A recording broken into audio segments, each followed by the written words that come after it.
আসসালামু আলাইকুম। পাগল মরলে কিন্তু বাতি জ্বলে, ওহাবি মোল্লা মরলে জ্বলে না। কারণ ওহাবি মোল্লারা নবী চেনে না, আল্লাহ চেনে না, ঠিক আছে।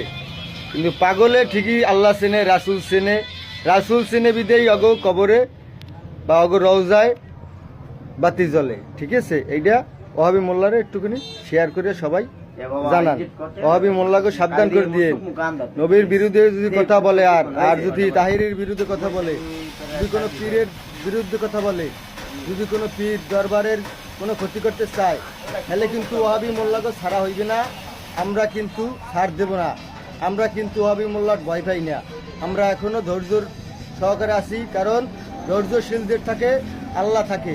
এই জন্য আমরা ধৈর্য ধরছি বলে এই না যে আমরা ভয় পাই। কিন্তু আমরা যদি আবার ক্ষিপ্ত হয়ে যাই, তাহলে নবীর সৈনিক যারা আছি এরা কিন্তু ওহাবি মোল্লাদের এই বাংলার মাটি থেকে দূরে দেশে পাঠাইয়ে দেব। তাতে আমরা এক বিন্দু ভয় করব না। মৃত্যুর ভয় আমরা করি না। নবীর সৈনিক আমরা নবীর সৈনিক, মৃত্যুর ভয় করি না। আমাকে মৃত্যুর ভয় দেখাবা না। আমরা মৃত্যু তোমাদের দিতে পারি, এইটা মনে রাখবা। ওহাবি মোল্লা, ওরে মোল্লা, তোমার ব্যবসা চাঙ্গি দিব।